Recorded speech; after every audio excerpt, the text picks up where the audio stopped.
Pedro product இருக்குல்ல, அதை பின்னி பிணைஞ்சிருக்கு. எவனோ ஒரு அமெரிக்காவும், எவனோ ஒரு ஈரானும், எவனோ ஒரு இஸ்ரேலும் சண்டை போடுறான்னு இல்லை. அது நம்மளை இங்கே பாதிக்குது, சவுத் கொரியாவை பாதிக்குது, எல்லாத்தையும் பாதிக்குது. நீங்கள் ஜப்பான் எடுத்துங்க, ஜப்பான் தவிச்சு போய் கிடக்காங்க. முன்னாடி 120லேருந்து 140 கப்பல் போயிட்டு வந்துச்சு. இன்னைக்கு வந்து 20 கப்பல் 30 கப்பல் போகுது. அமெரிக்காவுக்கு இந்த போரை ஏதாவது ஒரு நிறுத்திட்டு கிளம்பி ஓடணும். ஏன்னா அமெரிக்கா வந்து பெரிய லாஸ் ஆயிருக்கான். ஈரான் பேச்சுவார்த்தை பீஸ் டாக் அல்லது 60 நாளைக்கு வந்து ஒரு ட்ரூஸ் போடணும்னு சொல்கிறாங்கல்ல, அதுக்கு தடையாக இருக்கிறது இஸ்ரேல், லெபனான் அடிக்கிறான். அங்கே கத்தாரில் வந்து அல் உதேதுன்னு ஒரு பெரிய பேஸ் இருக்கு இல்லையா, அதில் B-52 நியூக்ளியர் பாம்பர் 2 நிறுத்தி வச்சுருக்காங்க. அப்போ என்ன பண்ணுறது? தரைப்படையே போக மாட்டாங்க. ஏன்னா இவங்க தரைப்படை ஸ்ட்ராங்காக இருக்காங்க. அப்போது இவங்களுக்கு வேறு வழியில் ஒரே ஒரு ஆப்ஷன், ஈரானை வந்து அடிபணியை வைக்கிறதுக்கு அணு ஆயுதம் மட்டும்தான். ட்ரம்ப்பும் நெதன்யாவும் பயங்கரமாக சண்டை போட்டுக்கிட்டாங்கப்பா அப்படின்னு பேசிட்டு இருக்கும்போது எல்லார் கவனமும் அங்கே போயிட்டு இருக்கும்போது திடீர்னு இங்கே தூக்கி தாக்கலாம். ஒன்ஸ் அப்படி அணுகுண்டை போட்டுட்டாங்க அப்படின்னா அந்த ஏரியா வந்து பொசுங்கிடும். அதில் வந்து ரேடியேஷன் வந்து தாக்காத அளவுக்கு இருக்காங்க. 1 வருஷத்துக்கு ஆனாலும் அங்கே எல்லாமே அங்கே எல்லா வசதியோடு இருக்காங்கன்னு சொல்கிறாங்க. பொதுமக்கள் அங்கே 9 கோடி பேர் இருக்காங்க. அந்த ஒரு எட்ஜில் தான் இன்றைக்கி உலகம் நிற்கிது. இங்கே அடித்தா இவங்க கையிலே வந்து பெரிய அளவுக்கு பேலிஸ்டிக் மிசைல் அமெரிக்கா போய் அடிக்கிற வரைக்கும் இருக்குன்றாங்க. அதுக்கப்புறம் ஏற்கனவே வந்து மிசைலை வச்சு இஸ்ரேல் அடிச்சிருக்காங்க. அணு ஆயுத பிரயோகம் இல்லை அப்படின்னா ஈரான் வந்து ஜெயிச்சிட்டாங்க. ஈரான் ஜெயிச்சிட்டாங்க அப்படின்னு சொல்லியாச்சுன்னா நமக்கு கஷ்டம். ஏன்னா நம்ம வந்து இப்போ ப்ரோ அமெரிக்கா, ப்ரோ இஸ்ரேல், அதுக்கப்புறம் UAE-யோட ரொம்ப நெருக்கமாக இருக்கும். இது கிட்டத்தட்ட வந்து நாஜி படைகள் ரஷ்யாவில் போய் மாட்டிக்கிட்ட கதை மாதிரி தானே இப்போ அமெரிக்காவுக்கு. அதுதான் எப்படி வந்து அங்கே ரஷ்யாவில் போனால், ஆனால் இத்தனைக்கும் ரஷ்ய வீரர்கள் வந்து அவங்களை அடித்து குமிக்கலை. அது இயற்கை சீதோஷ நிலையா அந்த ஐஸ் இருக்குல்ல, ஐஸ் இந்த பக்கம் நிறைய வந்து எக்கச்சக்கமாக வந்து அந்த ஐஸுக்கு இவங்க பழகலை. அப்புறம் பின்பக்கம் வந்து அவங்களுக்கு சாப்பாடு வரணும்ல, உணவு இது ஆயுதங்கள் உணவு எல்லாம் வரணும்ல, அதை அடைச்சிட்டாங்க.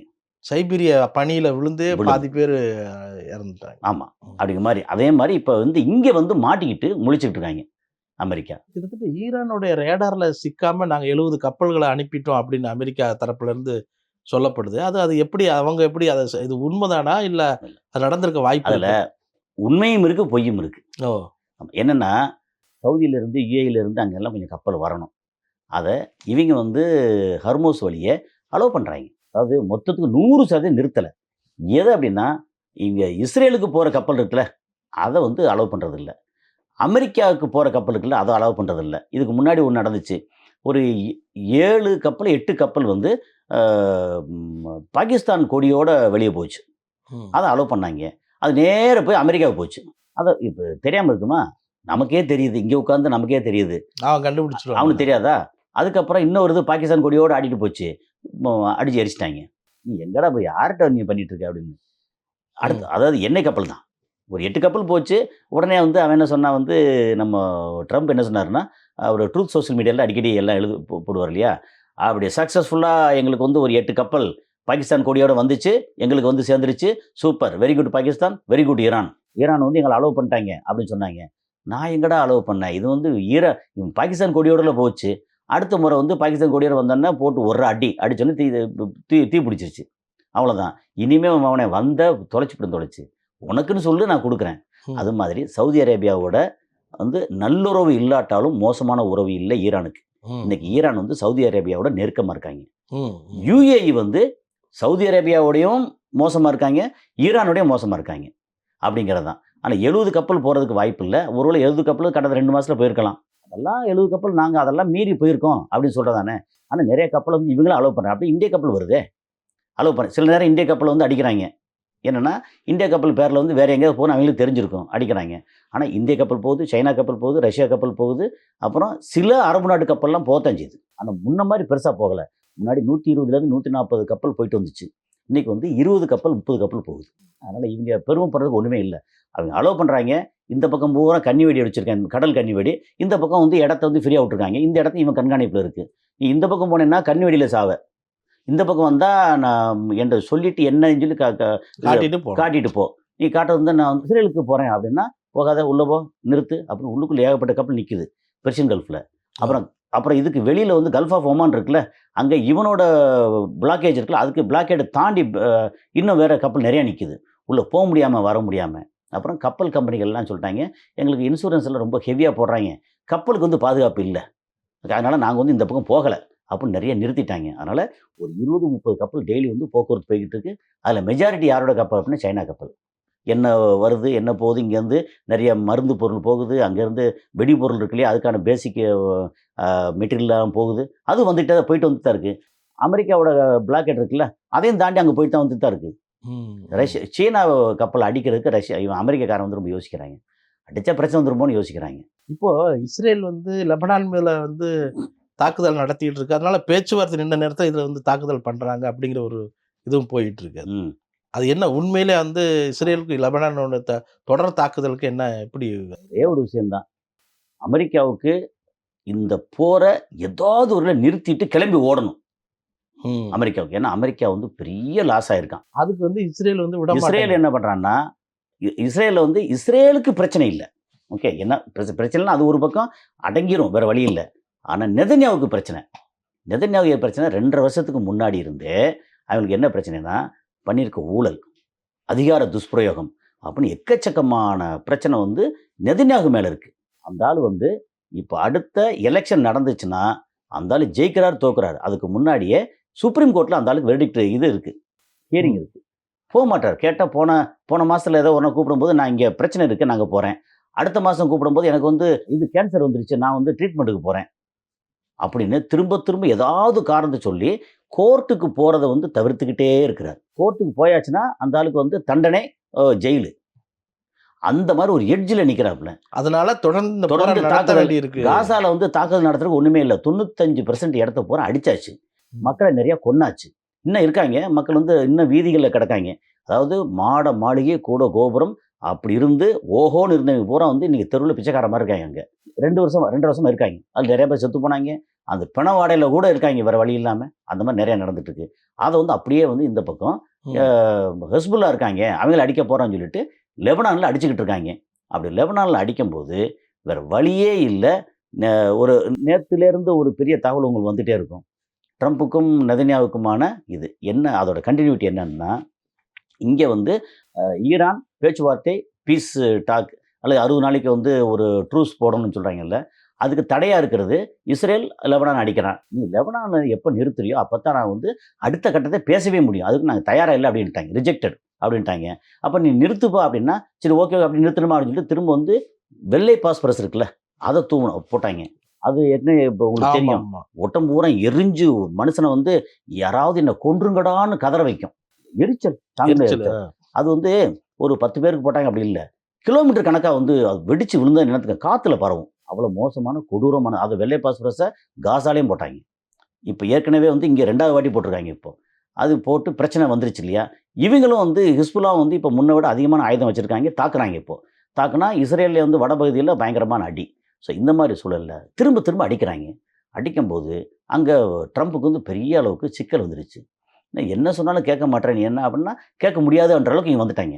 வந்தால் நெதன்யாவை கூப்பிட்டு கெட்ட வார்த்தையில், இந்த கெட்ட வார்த்தை அந்த கெட்ட வார்த்தை இல்லை, பேசி இல்லையா நீ ஜெயிலில் இருப்ப, நான் இருக்க போய்தான் நீ இங்கே இன்னும் இங்கே இருக்க, என்ன நினச்சிட்டு இருக்கேன்னு சொல்லிட்டு பயங்கரமாக பேசி அது வந்து இப்போது உலகம் பூரா பேசு பொருளாக இருக்குது.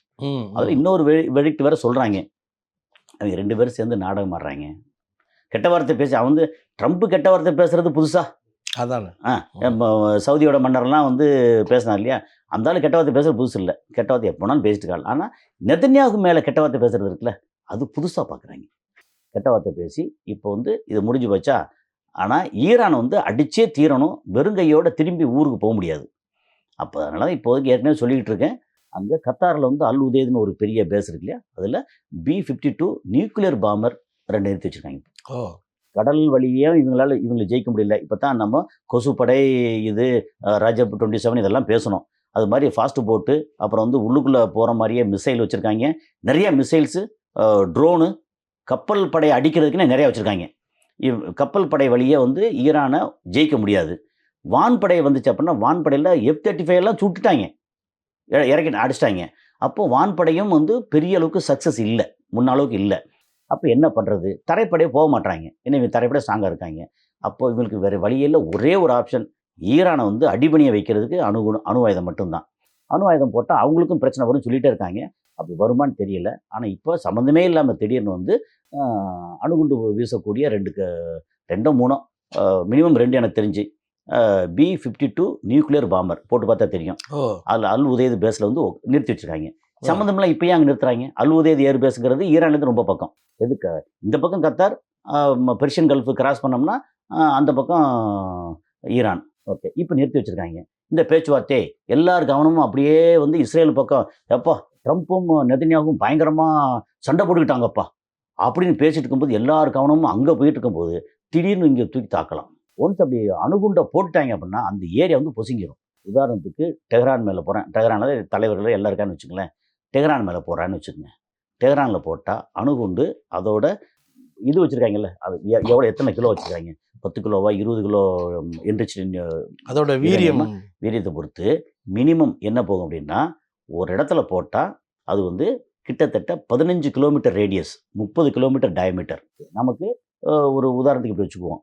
நம்ம வந்து கோயம்பேடில் வந்து ஒரு அணுகுண்டு கீழே விழுகுது உதாரணத்துக்கு வச்சுக்குமே.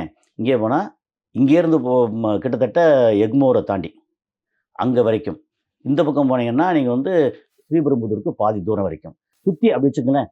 இந்த இடத்துல வந்து ஒரு கட்டடம் இருக்காது, ஒரு புல்லு பூண்டு மனிதர்கள் கொசு நாய் பறவைகள் எதுவும் இருக்காது. எல்லாம் டோட்டலாக முடிஞ்சிடும். அப்புறம் அதோட ஷாக்கு இருக்குது பார்த்தீங்கள்ல, இது வந்து மொத்தத்துக்கு இங்கே பூரா வந்து ரேடியேஷனோடு இங்கே இருக்கும். ரேடியேஷன் வந்து காற்றுல வேறு பரவும். அது அப்படி போக போக வந்து இது குறைஞ்சிடும், வீரியம் குறைஞ்சிரும். அது எங்கே வரைக்கும் போகும்னா, இங்கேருந்து அந்த மாதிரி போட்டால் கோயம்பேடில் போட்டால் நமக்கு வந்து பெரம்பலூர் வரைக்கும் போகும், திருச்சி பக்கம் வரைக்கும் இதோடது. அப்போ இந்த ரேடியஸை சுற்றி பாருங்கள், 200 கிலோமீட்டர் 250 கிலோமீட்டர் ரேடியஸுக்கு போகும். பட் அங்கே வந்து பில்டிங் வந்து லேசாக ஷேக் ஆகும், கீறல் விழுவும், சில பில்டிங் இடியும், இதெல்லாம் நடக்கும்.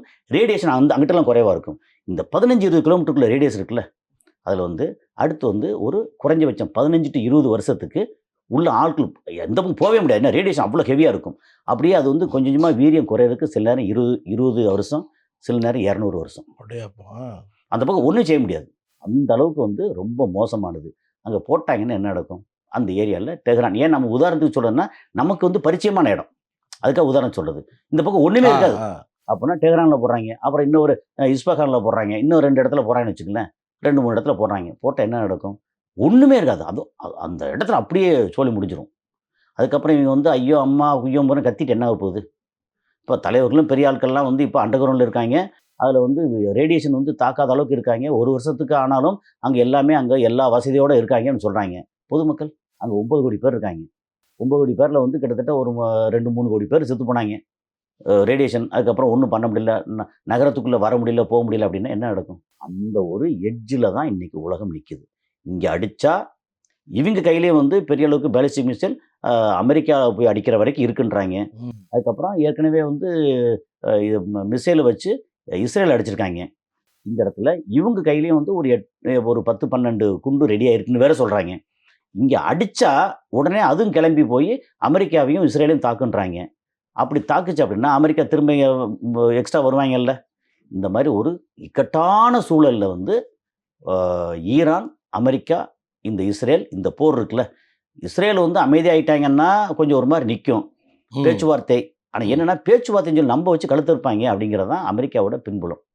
அப்படித்தான் இருப்பாங்க. இவ்வளோ பெரிய போருக்கு பிறகு ஒரு அமெரிக்கா மாதிரி ஒரு வல்லரசு நாடே வந்து பொருளாதார ரீதியாக தடுமாற்றம் நடக்கும் பொழுது ஈரான் எவ்வளவுதான் தாங்கும்? தாக்குதல் செய்யலாம், தாங்கும் சக்தி இருக்குமா? தாங்குது. என்னன்னா ஈரான் வந்து திடீர்னு இன்னைக்கு தான் வந்து அடிச்சிருக்காங்க, பொருளாதார தடை இருக்குது அப்படின்னு இல்லை. 47 வருஷமாக பொருளாதார தடை இருக்குது. ஓகே, அதில் இப்போ சமீபத்தில் ஈரானோட ப்ளஸ் என்ன தெரியுமா? முன்னாடி வந்து வெளியில் $55 $60 அப்படின்னு எண்ணெயை வந்து விற்றுக்கிட்டு இருந்தாங்க. அன்றைக்கி வாங்குகிற ஒரே மேஜர் நாடு வந்து சைனா. சைனாவுக்கு வந்து நான் கேள்விப்பட்ட வரைக்கும் $35 to $40 ஒரு பேரல் விற்றாங்க. இப்போது $100 போயிடுச்சுல்ல. அதுக்கேற்ற மாதிரி ஒரு $60-70 விற்றாங்கன்னா டபுள் மடங்கு இவங்களுக்கு கிடைக்குதுல்ல. அப்போ முன்ன வந்து ஒரு கம்மியாக விற்கும் போதே அவ்வளோ பொருட்களை வாங்கி அவ்வளோ எக்யூப்மெண்ட் இவ்வளோ தான் பண்ணாங்க.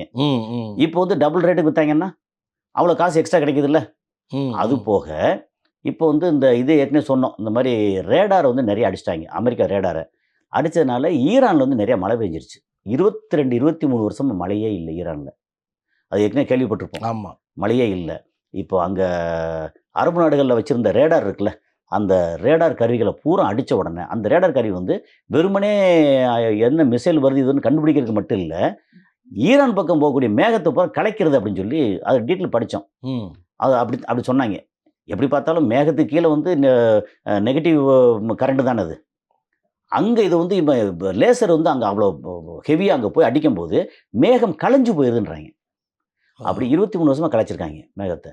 அது எப்படின்னா வருஷத்துக்கு அங்கே மழை எவ்வளோ பெய்யும் அப்படின்னா கிட்டத்தட்ட 600-700 மில்லிமீட்டர் மழை பெய்யுது. அது போதும், ஒரு நாட்டுக்கு அவ்வளோ போதும். நம்ம சென்னை மட்டும் எடுத்தோம்னா 1400 மில்லிமீட்டர், கோயம்புத்தூர் எடுத்தோம்னா 670 மில்லிமீட்டர் வருஷத்துக்கு.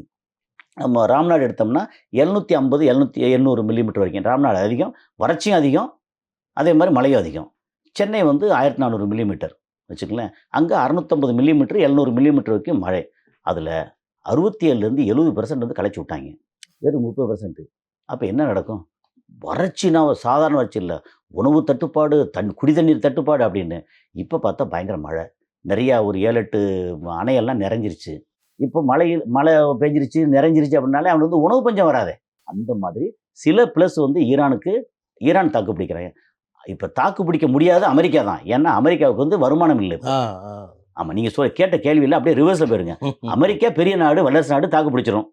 ஈரான் எப்படி தாக்கு பிடிக்கும்னா ஈரான் வந்து தாக்கு பிடிக்குது, அமெரிக்கா வந்து தடுமாறுது.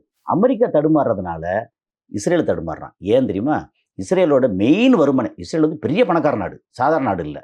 எப்படி துபாய் பெரிய பணக்கார நாடோ, அபுதாபி துபாயை சேர்த்து 2 தான். நீங்கள் வந்து ஷார்ஜா அந்த மற்ற 5 எமிரேட்ஸ் வந்து விட்டுருங்க. இந்த 2 எமிரேட்ஸும் வந்து பெரிய பணக்கார நாடோ, அதை விட அதிகமான அளவுக்கு நல்ல ஒரு பொருளாதார ரீதியாக பெரிய பணக்கார நாடு இஸ்ரேல். இஸ்ரேலோட மெயின் இன்கம் என்ன அப்படின்னா அவனுக்கான ட்ரேடிங், அப்புறம் சாஃப்ட்வேர் விற்கிறது, ஆயுதங்கள் விற்கிறது, அதுக்கப்புறம் மெடிசின் இருக்குல்ல, அந்த மெடிசின் மூலக்கூறுலேருந்து நிறையா அதை வந்து விற்கிறது. அப்படின்னா அவனுக்கு ஒரு 5-6 இடத்துல. அப்புறம் டூரிசம், ட்ரேடிங், ஆனால் அதுதான் பெரிய அளவுக்கு வந்து இந்த ஹைஃபா போர்ட்டு, நம்ம அதானி போர்ட்டு சொல்லுவாங்க, அந்த இதெல்லாம் சேர்ந்து அவனுக்கு சரியான வருமானம். அதே மாதிரி இந்த பக்கத்தில் வந்து காசாவை அங்கங்கன்னு போட்டு அப்பப்போ அடித்து, இங்கே பார்த்தியா நான் வந்து அடிச்சிருக்கேன், இந்த இது வந்து டெஸ்ட் பண்ணிட்டேன் பார்த்தியா, இத்தனை மக்கள் செத்துருக்காங்க, இந்த இதுக்கு இவ்வளோ வேலை அப்படின்னு சொல்லி இந்த டெஸ்ட் பண்ணுறதுக்கு வேலையாகவே பண்ணிட்டு இருந்தாங்க. இங்கே வந்து ஆயுத விற்பனை பயங்கரமாக இருந்துச்சு.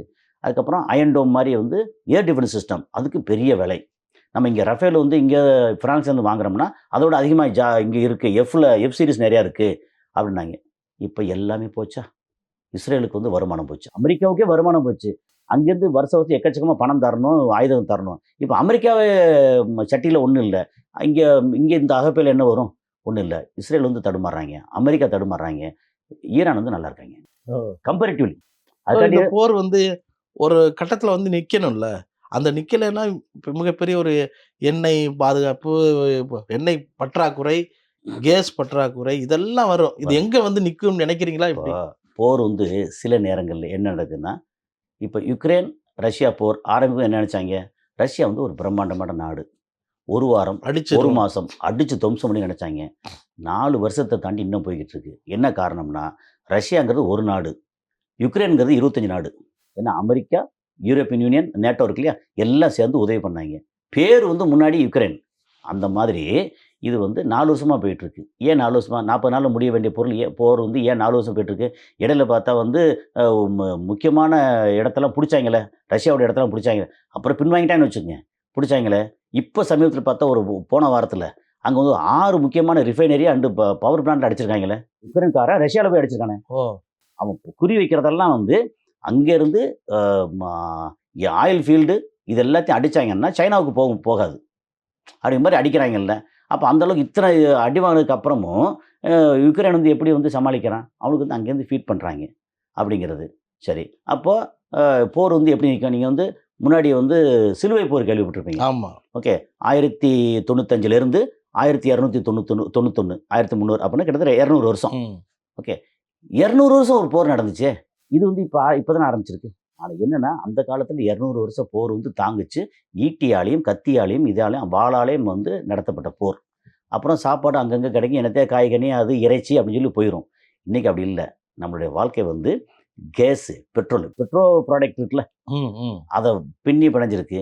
எவனோ ஒரு அமெரிக்காவும், எவனோ ஒரு ஈரானும், எவனோ ஒரு இஸ்ரேலும் சண்டை போடுறான்னு இல்லை. அது நம்மளை இங்கே பாதிக்குது. சவுத் கொரியாவை பாதிக்குது. எல்லாத்தையும் பாதிக்குது. நீங்கள் ஜப்பான் எடுத்துங்க. ஜப்பான் தவிச்சு போய் கிடக்காங்க. அவனுக்கு 85% கேஸ் வந்து இங்கேருந்து வருது, கத்தார்லேருந்து வருது. ஓ நமக்கு வந்து ஐ திங்க் 60% கேஸ் கத்தார்லேருந்து வருது. கத்தார் இப்போ வந்து அங்கே ஹர்மோஸ் மூடி கத்தாரே வந்து பெரிய அளவுக்கு பிரச்சனை ஆகிட்டு இருக்கேன். ஏன்னா அவனோட ப்ரொடக்ஷன் குறைச்சிட்டாங்களே. ம், ம். அந்த மாதிரி இப்போ அப்படி பார்த்தா சவுதி அரேபியா ப்ரொடக்ஷன் ரொம்ப குறைச்சிட்டாங்க. அந்த மாதிரி ஒரு சிக்கல் வந்துக்கிட்டு இருக்கு. எப்போ முடியும் தெரியல. ஆனால் சீக்கிரம் முடிஞ்சா தான் இந்த உலகம் வந்து திரும்ப சரி பண்ணி வர்றதுக்கு. உதாரணத்துக்கு இப்போ வந்து நம்ம ஜூன் ஃபர்ஸ்ட் வீக்கில் இருக்கோம். 15க்குள்ளே போர் நின்று எல்லாம் ஓகே அப்புடின்னு வந்துருச்சுன்னா, இந்த பழைய நிலைமைக்கு ஓகேன்னு சரியாயிட்டு வர்றதுக்கு ஒரு 7-8 மாதம் ஆகும். அது வரைக்கும் நம்ம வந்து இந்த பாடுபடணும். நமக்கு பெட்ரோல் வந்து 120 130 ரேட்டுக்கு போகும். கேஸு பிரச்சனை வரும். இப்போவே வந்து திருச்சி பக்கத்தில் வந்து இன்னைக்கு தான் காலைல தகவல் வந்துச்சு. இப்போ ஸ்டேஷனில் வந்து இப்போ ஃபியூல் ஸ்டேஷனில் பெட்ரோல் ஸ்டேஷனில் வந்து பெட்ரோல் இல்லாமல் எல்லாம் கியூ நிற்கிறாங்களாம். ஓ இன்னைக்கு காலையில் நம்ம ஊருக்கே தட்டுப்பாடு வர ஆரம்பிச்சிச்சு. நான் வந்து பெட்ரோல் போடும்போது இங்கே இதில் மதுரை வாயில் அங்கே எம்ஜிஆர் காலேஜுக்கு ஆப்போசிட்டில் அங்கே போடும்போது என்ன சொன்னாங்கன்னா, அந்த பெட்ரோல் போடுறால புலம்பிகிட்டே போடுறாப்புல. முன்னெல்லாம் டக்கு டக்குன்னு வரும். இப்போ போட்டால் 3 நாளைக்கு ஒருக்க வர்றதே கஷ்டமாக இருக்குது. இப்போ தட்டுப்பாடு எப்போ வரும்னே தெரியலன்னு இப்போ புலம்பிகிட்டே பெட்ரோல் போடுறாப்புல. ம். அந்த அளவுக்கு நிலைமை மோசம் ஆகிக்கிட்டு இருக்கு. ஆனால் நமக்கு சப்போர்ட் பண்ணுறது ரஷ்யா. ஆனால் ரஷ்யாவில் முக்கியமான ஆயில் ஃபீல்டில் பூரா அடிச்சிட்டு இருக்காங்க. அங்கே அடிக்க நமக்கு தானே பிரச்சனை. சைனாவுக்கு மட்டும் இல்லை, நமக்கும் பிரச்சனை. இந்த மாதிரி இருக்குது. ஸோ இப்போ பிரச்சனை என்னென்னா, நமக்கு ஈரான் வந்து கொஞ்ச நாள் தாக்கு பிடிப்பாங்க. அன்லெஸ் அதர்வைஸ் அங்கே வந்து இந்த அணு ஆயுத பிரயோகம் இல்லை அப்படின்னா ஈரான் வந்து ஜெயிச்சிட்டாங்க.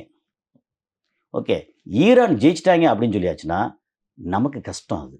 ஏன்னா நம்ம வந்து இப்போ ப்ரோ அமெரிக்கா, ப்ரோ இஸ்ரேல், அதுக்கப்புறம் யுஏஇயோட ரொம்ப நெருக்கமாக இருக்கும். ஈரான் ஜெயிக்காமல் அமெரிக்கா ஜெயிச்சிட்டான்னா அப்போது நமக்கு வந்து ஓஹோன்னு வசந்தம் வராது. ஆனால் முன்னோட கஷ்டம் கம்மியாக இருக்கும் அப்படிங்கிறது தான். ஈரான் தோற்றுறான்னு சைனா கஷ்டம். ஸோ ஏன்னா சைனா கையில் நிறைய எக்கச்சக்கமான ஆயுதங்கள் எல்லாமே வச்சுருக்காங்கல்ல, வசதியாக எல்லா இதுவும் வச்சுருக்காங்க. அதனால் சைனா வந்து ஈரானுக்கு பெரிய அளவுக்கு பேக்கப் பண்ணுவாங்க. ஸோ நம்மளோட நிலைமை வந்து திரிசங்கு சுரகத்தில் இருக்கும் இப்போது. ஓ ஈரான் ஜெயித்தாலும் தோத்தாலும் நமக்கு என்ன ஆக போகுது அப்படிங்க. ஏன்னா நாளைக்கு எப்படி பார்த்தாலும் அமெரிக்கா வந்து முதுகில் குத்துவான். நமக்கு வந்து நான் உன்னுடைய நட்பு நாடு தானே அப்படின்னா, நட்பு நாடு இருக்கட்டும், நீ 50% வரி கட்டும்பாங்க. வேறு ஒன்றும் செய்ய முடியாது.